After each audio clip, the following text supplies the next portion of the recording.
Kehidupan masyarakat Bali yang kental dengan nilai spiritual keagamaan membuat kebutuhan sarana upakara cukup tinggi.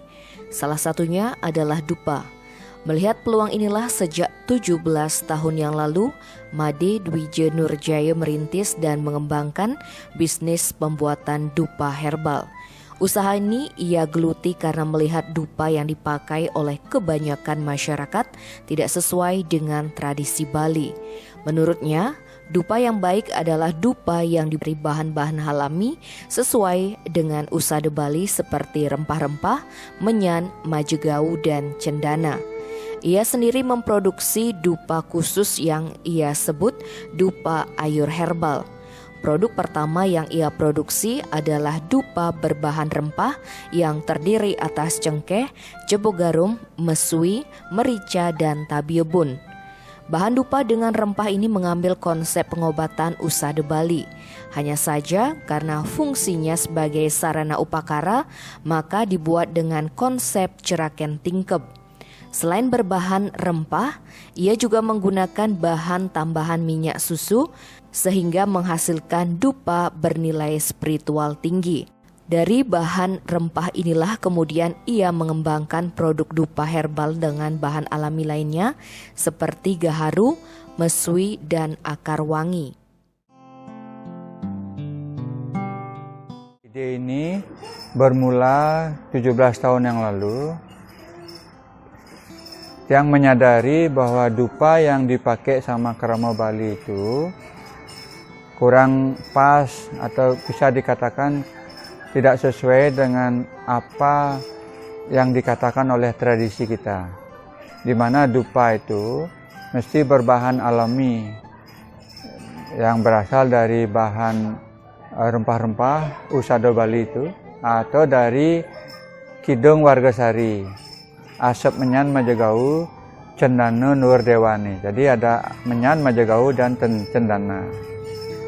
Karena itu dari kesadaran itulah saya mulai membuat dupa. Konsepnya di awal bukan bisnis, tapi lebih ke ngayah. Ngayain idadani semeton kerama Bali yang melakukan puja bakti kepada leluhur atau Ida Batara dan para dewa lainnya. Nah, jadi 17 tahun yang lalu lah kita mulai membuat dupa ini. Jadi yang dupa pertama yang tiang bikin itu adalah dupa rempah yang didasari oleh pengobatan usada Bali kita, di mana memakai sistem ceraken, yaitu sebuah kotak yang ada kotak-kotak kecil-kecil di mana cengkeh, jebo garum, mesui, kayu manis, mica, tabiebun dan lain sebagainya kan dalam bentuk kotak-kotak, itu namanya ceraken. Nah, di konsep usada Bali tentu ada banyak rumus tentang penyakit pilek, batuk dan lain-lain itu, dan dari kotak-kotak inilah yang diambilkan. Nah, untuk dupa karena fungsinya secara umum, maka semua isin ceraken itu kita pakai. Yang pakai, ternyata belakangan ada yang ngasih tahu, itu dah konsep ceraken tingkep di usada Bali gitu. Oh gitu, berarti pas niat baik tiangi untuk membuat dupa ternyata memang mengarah ke situ, ke usada Bali. Kemudian dari situ dupanya mulai bisa diterima oleh masyarakat, beberapa sih. Kemudian berkembang ke pemakaian bahan alami yang lain seperti gaharu, mesui, akar wangi, dan lain-lain. Dan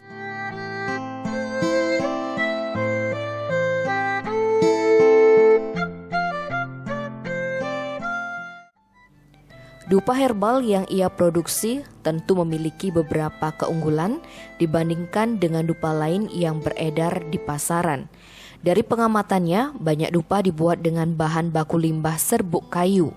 Dengan status limbah, maka hal ini sudah tidak sesuai dengan fungsi dupa sebagai sarana persembahyangan. Selain itu, penggunaan parfum kimia sebagai pengharum dupa juga dapat berdampak buruk pada kesehatan pernapasan. Sedangkan dupa produksinya terbuat dari bahan-bahan alami yang sesuai dengan tradisi Bali. Made Dwije mengaku mengalami kesulitan mengedukasi masyarakat untuk menggunakan dupa berbahan alami karena dalam mindset masyarakat, Dupa yang baik adalah dupa yang harum. Kendala lain adalah persaingan harga. Bahan baku dupa herbal yang cukup mahal membuat dupa ini dijual lebih mahal dibandingkan dupa lainnya. Selain itu, dupa herbal tidak akan seharum dupa dengan parfum celup.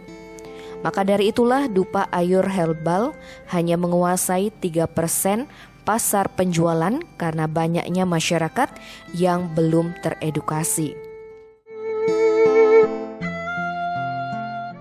Nah, seperti di awal, bahwa dupa yang dipakai oleh kerama Bali itu bukan dupa sesuai dengan tradisi kita.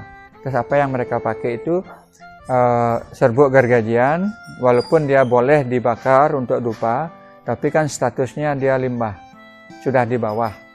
Sementara dupa kan untuk di atas, sehingga dia dari sisi itu nggak cocok dia. Itu satu. Yang kedua, pemakaian parfum-parfum itu juga tidak sesuai dengan kekidungan kita. Karena di Ido Betara hanya berkenan kalau pakai minyak majagau cendana atau minyak esensial. Minyak esensial. Tapi kalau dupa itu yang dupa-dupa lain itu pakai celup parfum dia. Yang notabene adalah olahan pabrik. Sehingga dia statusnya kimia. Nah, itu perbedaannya dupa Ayur yang kita produksi dengan dupa-dupa lain sejak 17 tahun yang lalu. Dan belakangan banyak produsen dupa yang mulai beralih ke konsep natural seperti yang kita lakoni. Nah, proses edukasi ini yang sebenarnya jauh lebih sulit daripada konsep dan proses produksinya. Produksi gampang sekali kita bikin, cuma mengedukasi agar masyarakat mengerti tentang betapa baiknya mempergunakan bahan-bahan alami ini dan agar sesuai juga dengan tradisi kita, maka proses edukasi inilah yang sulit. Kesulitannya karena orang Bali sudah memakai dupa ini lebih dari 3 generasi, sehingga dia membentuk sebuah perilaku dan stigma di pikirannya, dupa itu harus harum. Nah, di situ kesulitan dia. Sehingga proses edukasi ini berlangsung bisa berkali-kali sebelum akhirnya mereka sadar bahwa yang disebut dengan dupa ini dupa Ayur. Yang ini ternyata serbuk kayu yang diisi parfum. Dari segi harga juga bermasalah juga karena dupa rempah herbal dan dupa berbahan alami itu bahannya cukup mahal. Ya, relatif lebih mahal lagi dikit daripada dupa harum. Dan yang kedua, aromanya yang tidak akan pernah bisa sekuat dupa celup parfum itu. Sehingga dari segi harga inilah yang jadi pertimbangan agak lucu juga. Sementara pemikiran di masyarakat dupa yang mahal itu harus harum. Sementara dupa Ayur yang bahan alami ini harumnya kurang, tapi kok mahal. Nah, menjelaskan inilah bisa bertele-tele kita. Nah, kecuali orang itu teredukasi dengan baik, maka pengertiannya lah yang dipakai. Dia mengabaikan habit atau kebiasaannya dia tentang dupa itu. Nah, jumlah orang seperti ini sedikit. Karena itu dupa Ayur hanya menguasai 3% market share, tidak banyak. Jadi 97% orang masih perlu diedukasi tentang dupa dan manfaatnya.